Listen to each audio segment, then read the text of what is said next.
Plant Vogtle is the most expensive power plant ever built on Earth, and it's the only nuclear power plant built in the United States, right here in Georgia. It's been under construction since 2009, and here we are in 2023, and the plant is 7 years late and still not done, and billions of dollars over budget. All throughout the project, the Georgia Public Service Commissioners said they would review expenses closely at the end of the project, not during. They declined to review them and declined to disallow any cost overruns, saying it wasn't appropriate to do then. Now here we are at the end. Unit 3 went online in August, and Unit 4 is expected to go online next year, and the Commission has declined to review those expenses. That distinction is very important because costs that are deemed as prudent and reasonable will be paid by Georgia Power customers, and costs that are deemed to be not reasonable and prudent must be absorbed by Georgia Power. So the hearings and that distinction is very, very important.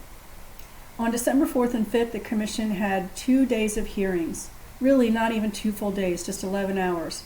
Contrast that to hearings they held in the 90s for Units 1 and 2, which also went far over budget, when that Commission held hearings for 8 weeks and brought in dozens of experts, heard hundreds and thousands or thousands of hours of testimony, and disallowed many costs. It was completely different this time. I testified for Concerned Ratepayers of Georgia. It is an organization founded by Mr. Steve Prenovitz.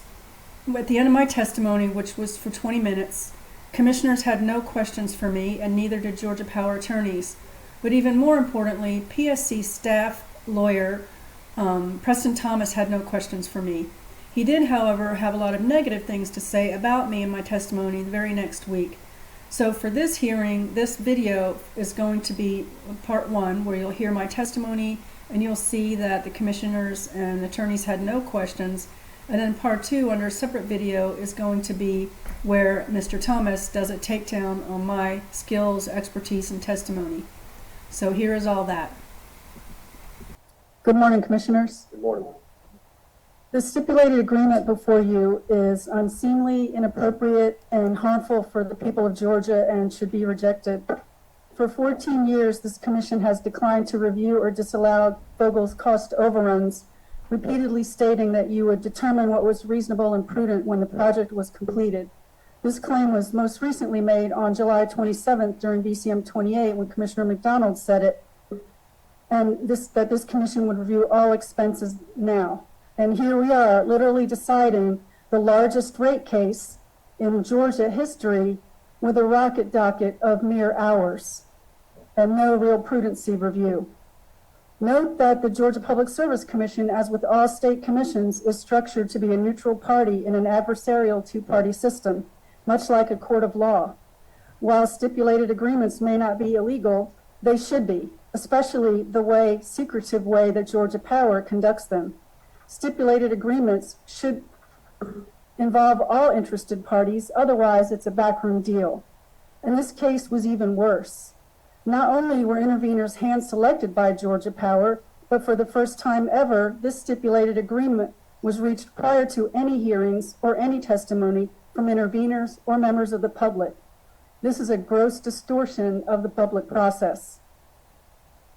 Yesterday, Mr. Abramovitz claimed that anybody could attend the hearing, but I guess we would have needed a Jedi mind meld to know when they were. And I had lunch with Liz Coyle, one of the signers of the stipulated agreement, on August 2nd.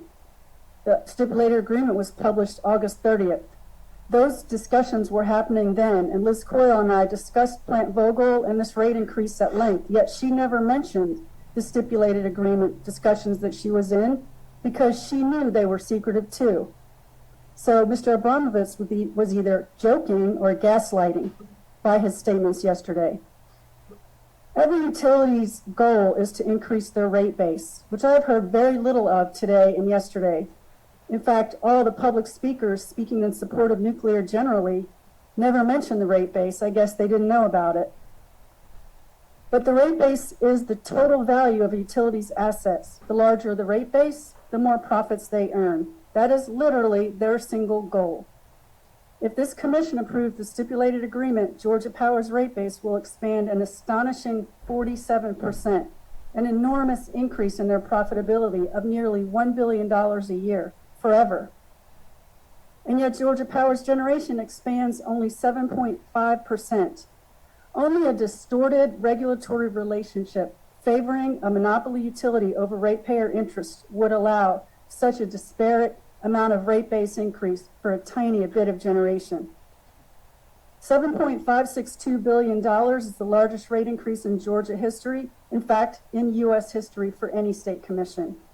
And that enormous price tag does not include $3.5 billion in financing, on which Georgia Power also makes a profit. Adding those together, we reach $11.1 billion going to Georgia's rate base. For that, we get 1,000 megawatts of energy. That equals $10,784 per kilowatt of installed capacity. That's insanity. The document that I know the Commission has because Sally Tanner said you had it, and I know Georgia Power has it because she said you had it, so we can play games about whether this document should be entered into the record, shows what EIA says installed capacity costs for wind, solar, and gas. Solar is only $1,500 per kilowatt of installed capacity. Wind is only $1,400 per kilowatt of installed capacity, and gas is $920 per kilowatt of installed capacity. Are you guys going to allow this to be entered into the record? I've already ruled on that. All right. Meanwhile, Vogtle is $10,000 per $784 per kilowatt of installed capacity. My hats are off. My hat is off to Georgia Power. Good job, gentlemen and lady, for your ability to convince well-meaning people into signing an agreement that Georgia Power customers should pay 10 times the installed capacity for nuclear, and then come down here and speak positively about it. That's an impressive hat trick. Customers could have paid so much less, but that wouldn't have been as profitable for you. So here we sit. If my hands are shaking and my voice is shaking today, it's not because I'm nervous. It's because I'm so angry at the situation that we're here today discussing. The stipulated agreement forces Georgia Power customers to pay 10 times more for installed capacity, but we are to believe that somehow this saves money. Because Georgia Power doesn't get all of the cost overruns, that's nonsense. Georgia Power succeeds in averting an embarrassing and shocking public review of their incompetence in constructing and managing Plant Vogtle with this stipulated agreement. Yesterday, Mr. Abramovich said that Georgia Power's expenditures for Plant Vogtle were all reasonable and prudent, and Georgia Power consultants said so as well. But it's not true, is it? Construction failures from the very beginning were, well, besides the prostitution rings and on-site drug use, which is documented, I'm not making that up. In 2012, the first rebar was installed incorrectly and had to be redone. In 2013, the first concrete pour resulted in a stop work order and Nuclear Regulatory Commission findings of significant breakdown in quality assurance. The modular parts didn't work and had to be set up on factories on site and reworked. Vogtle never achieved an integrated project schedule and averaged 1 day of delay for every day of construction. I'm sure that's why the IBEW gentlemen loved this work. They made a ton of money for many, many years beyond when they should have. This rework is why the project is 7 years late. Now we talk about Westinghouse bankruptcy and COVID. COVID expenses were $250 million. Do you know how much that is of $35 billion? Not even 1%. COVID had nothing to do with why this project is so far over budget. And neither did the Westinghouse bankruptcy, because what happened after they went bankrupt? Well, the cost overruns accelerated. The delays accelerated. In 2021, while using pressurized air to check for leaks in welds, the IBEW craft workmen overpressurized and ruined the steel floor in the spent fuel pool and had to replace the whole fuel pool. 600 cables were installed incorrectly and had to be rewired. Independent monitors have documented extensive site and executive management failures. Georgia Power filed materially inaccurate schedules and budgets for at least 10 years of the project. What's another word for material inaccurate? It's lying. Georgia Power's approach to project planning was to develop an unachievable plan, fail relatively quickly, and repeat the process to develop a new and still unachievable plan. And those aren't my words. That's independent construction monitor Don Grace's words, or maybe it was Steve Brucker's words. The documentation on file is so extensive, it's head spinning and nauseating on the corruption and incompetencies of this project. VCM 22, Don Grace documented a component failure rate of 80%. Is that prudent and reasonable? Supporters of this agreement claim wins for 2 program expansions that assist Georgia Power customers with utility bill affordability. Nothing that we heard anything from our student supporters or the nuclear energy industry speaker. Programs assisting customers with bill affordability should not be a card played by Georgia Power under any circumstances, never mind one that allows them to post $17 billion in profits while avoiding prudency review for billions of dollars in cost overruns. The income qualified senior discount program is not even paid by Georgia Power. It's paid by us, customers. Why are they calling the shots on that program? That's your job. Georgia Power is one of the richest utilities in the nation. Their return on equity is far higher than industry norms. They should not be allowed to decide how many senior Georgians living 200% below the federal poverty line may be on the program. All seniors 200% below the poverty line should be in this program, not whatever number Georgia Power deems acceptable. That's shameful. I don't like to think of any senior that poor having their lights disconnected, and none of you should either. Same with the demand side management program. Win. That's some of the intervenors who signed, supported, and is happy about. Demand side management programs save customers significant money.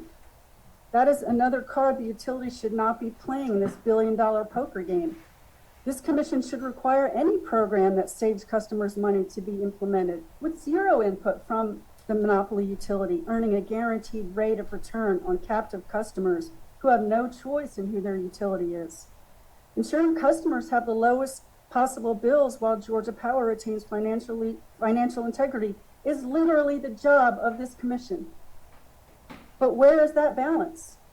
Georgia's electricity bills rank in the top 10 highest in the country, while Georgia Power profits range between 14% and 20% every year. That's insanity. There's no balance here. During the troubled Vogtle construction years, Georgia Power enjoyed increasingly high profitability, totaling nearly $17 billion between 2009 and 2022 when this project was constructed. In fact, the more the project was delayed and over budget, the more profits Georgia Power received. Georgia Power should be required to use their huge profits to pay for Vogtle cost overruns instead of allowing Georgia Power to pass these billions of dollars on to its captive customers. It's disappointing to me that intervenors even participate in this process because it gives Georgia Power cover to say, if these nonprofits agree, then it must be good for customers, which is exactly what they said yesterday. But good intentions and good missions from these nonprofits do not always produce good results, and in this case it didn't. This commission has not conducted a single customer impact study on what adding $11.1 billion will do to vulnerable families struggling to pay Georgia utility bills. Yet understanding rate impacts is literally the job of a state regulatory commission. There is no more important role. Otherwise, this commission cannot responsibly meet state law to set just and reasonable rates. Yet this rate proceeding for Plant Vogtle, the largest in state history and far from normal, has had no customer impact study ordered or even discussed. Why do you think Georgia Power, in a rare rebuttal to intervenor testimony, chose this part of my filing to dispute? Is it because they don't want to know and don't want you to know how much Jordan's already high energy burden is going to grow? That adding $11 billion to rates would do? We know from 2022's disconnection report that 240,000 Georgia households are disconnected. And when I say disconnected, I don't mean they sit in the light in the dark with candles. They lose their food, their freezer rots, they lose their cell phones, their laptops. If they're parents, they might lose custody of their children because DFACS will not allow parents to keep their children in a home without electricity. It leads to destabilization of families. And you know what? Those people aren't here today because they're working. How many more households will be pushed into instability when next summer rates go up? We don't know, and thus vulnerable families will not receive assistance that this commission could be giving them. This commission rarely, if ever, speaks about the pain expressed by public witnesses or impacts of rate increases or disconnection on customers. Sadly, the opposite is even true. When a public witness recently asked how the commission thought the residents of Burke County would be able to afford electricity rate increases from Vogtle, Commissioner McDonald asserted that the power produced by Units 3 will be among the cheapest and cleanest in the state, and compared Vogtle to buying a new car with better mileage. You're going to be saving on fuel costs, but you still have to pay for the car, he said. That makes no sense. Such statements from Commissioner McDonald indicates he doesn't understand the difference between fixed and variable costs. Whatever small amount of fuel savings there is, if any, will not be lower than the enormous rate increases customers are required to pay for constructing Plant Vogtle. There's no evidence that asserts any savings to customers. Note that Georgia Power doesn't make such statements. Georgia Power's PR machine would love to be trumpeting cost savings throughout the state, but they are silent because it's not true. Stop saying it. We know from tariff filings that Units 3 and 4 will increase residential rates 26% for the lifespan of these reactors. The last I checked, a 26% increase is not saving money. I'm not saying the bill will go up 26% because the NCCR tariff will stop, but certainly the bill will go up a lot. Most corporations list their value proposition as having high quality equipment, great customer service, a better product than someone else. Georgia Power's parent, Southern Company, in their Q3 presentation to Wall Street, you know what they list their value proposition is? You. That's right, commissioners. You are listed as premier state-regulated utilities supporting shareholder dividends as their value proposition. That's outrageous, and is yet another indication that this commission is not protecting the public from monopoly pricing and power. Mr. Durand, let me interrupt you just a second, because the commission rules on a summary of testimony is 15 minutes, but I'm trying to work with you on that. I just wanted to know if you know, can you finish your summary? Yes. Yeah, in less than 5. Go ahead. 4. Commissioners, you celebrate that you have a constructive regulatory relationship with Georgia Power, but that is not your job. Your job is to be a check on monopoly power and take the place of the free market that is missing. There could be no clearer definition of regulatory capture than seeing a for-profit corporation like Georgia Power, parent Southern Company, list commissioners as their value proposition. And we see the result. Georgia Power bills are consistently ranked 5th or 6th highest in the nation. Adding $11 billion to the rates will push Georgia Power bills to the highest in the nation. So no, commissioners, the people of Georgia won't be thanking you for Plant Vogtle in 5 years or any other time frame. Customers who are disconnected for sure won't be thanking you. There's no competitive business market in which a for-profit corporation could deliver a project that is $18 billion over budget and 7 years late. It just would not happen. The free market would attain balance through bankruptcy, lawsuits, and jail. So in that regard, it would be better to have no commission than to have one that provides state-sanctioned ratepayer robbery.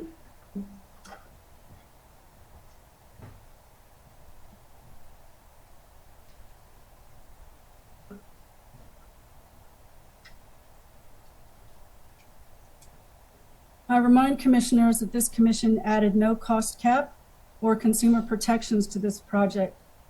Despite Vogtle Units 1 and 2 going far over budget, and despite staff's strong recommendations to do so. And you continued this project despite strong opposition.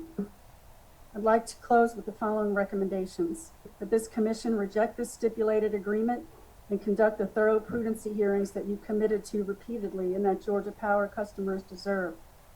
That this commission expand the qualified low-income senior program to all seniors living 200% below or more the poverty line without regard to Georgia Power's desires and wishes. That's your job. That commissioners expand the demand-side management program to help customers save money. That's your job. That commissioners figure out how to create a reasonable balance between setting just and reasonable rates and utilities' financial viability, because right now there is no such balance. It's all for Georgia Power. That Georgia Power utilized its own massive profits over the past 14 years to pay for its construction mistakes, cost overruns, and delays on Vogtle 4. That you order a customer impact study to gain an understanding of how the largest rate increase in state history impacts customers, and then act on those findings by creating assistance programs for the expansion of the extremely high levels of energy poverty this state already has. Right now, 70% of people disconnected are people of color.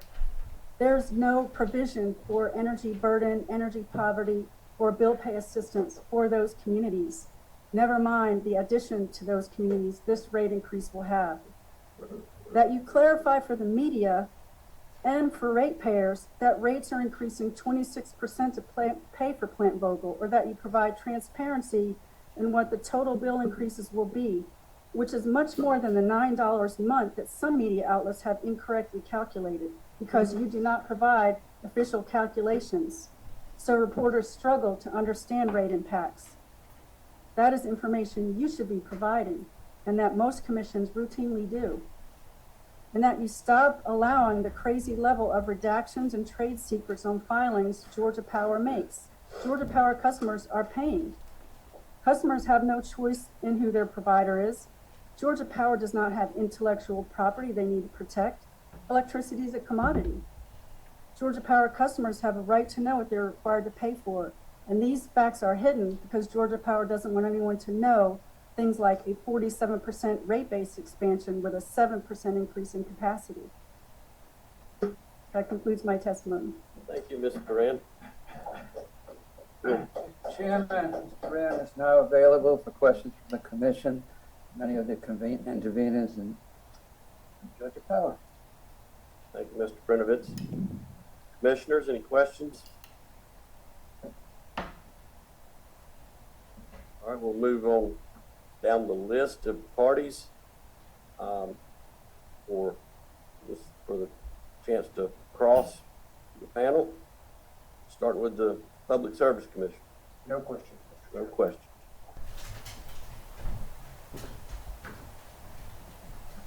Georgia Power Company. No questions, Mr.